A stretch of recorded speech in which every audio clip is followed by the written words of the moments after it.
Hi, and welcome to this brief introduction to the Crystal Waters Project. This is absolutely as much information as we could pack into a short amount of time, and it shouldn't be boring, but if it doesn't answer your specific question, please check out our website or contact us at the email address below. This information is meant to help those who want to do more, know more about our organization. This information will help you learn who, what, when, where, and why we are, as well as how we will make a difference, though not necessarily in that order. And this will be our agenda for the presentation. So who is the Crystal Waters Project? Crystal Waters Project started when a passionate community decided to turn hope for our lakes into action.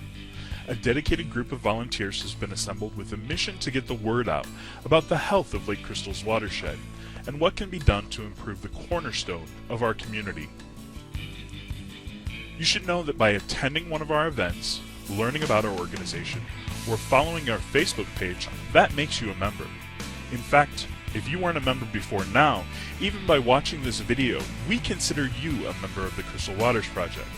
There are no sign-ups, no dues, and anyone who wants to help is a member.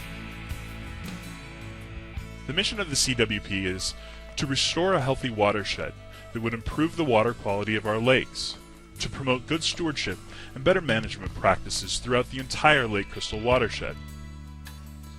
So what makes this so important? The good news is that we don't have mercury, heavy metals, or sewage.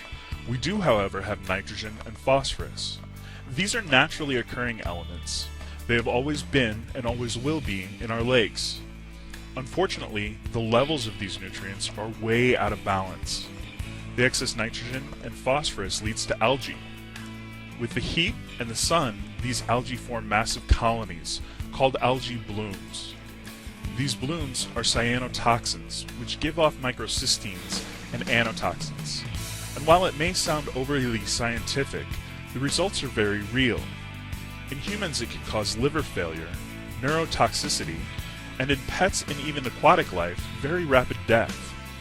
The good news is that these issues are really most prevalent when the blooms are present. The bad news is, even if there aren't blooms present, it still often stinks. Our floating islands are floating treatment wetlands. CWP recently purchased 2 small FTWs as a pilot project.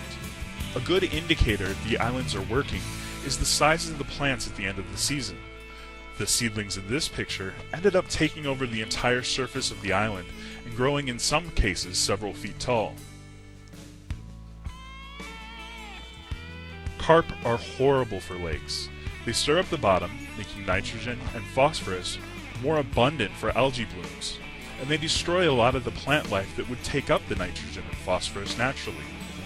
This biomass of 97,000 pounds, or the weight of 19 American automobiles, swimming, breathing, nitrogen and phosphorus that was removed from our lakes. Much of it was used as fertilizer shore, encourages lake owners to make changes to their lake shore that will act like wetlands along the shorelines. This will help reduce phosphorus and nitrogen already in our lakes. It also helps restore and beautify our public parks as well. CWP and the Crystal Loon Recreation Group have a joint fundraiser called the Ice Fishing Extravaganza that helps promote our cause even in the middle of winter. It's a ton of fun and always draws big crowds. The Crystal Concert is also a fun event that raises money and includes a Plant the Park event to help restore a local park, reduce runoff, and spread the word about shore restoration. So where do we do what we do? It's not just about lake restoration. I'm sure you've heard the term watershed.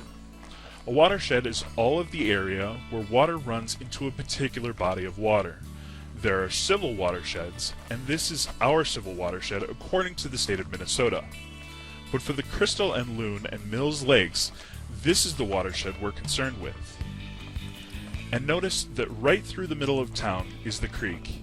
This is officially Blue Earth County Ditch 56, an important waterway for draining agricultural tile in city streets.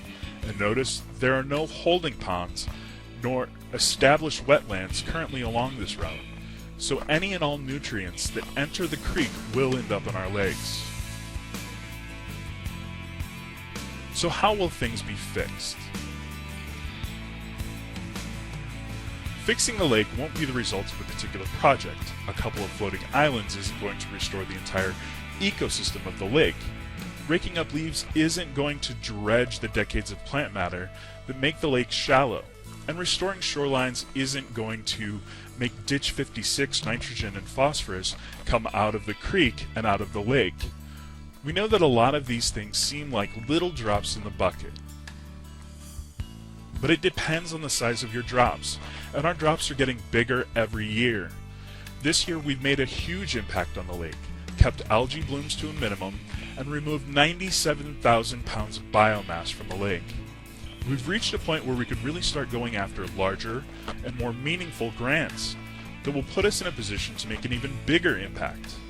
But the most important part of getting those grants is showing that we have an engaged and active community, willing to put in the work, ensuring that people who give us those grants, that we will make their dollars count. So when do we do this? Well, of course we're going to say now, but seriously, there has never been a better time to make an impact on our lakes. Be involved, stay involved. Whether being involved to you means being able to like us on Facebook and responding to our posts, make a generous donation, or volunteer your time and talents, now is the time to be involved. Thanks so much for watching our presentation. Please don't forget to like us on Facebook, send us your questions, and let the world know that you are the latest member of the Crystal Waters Project.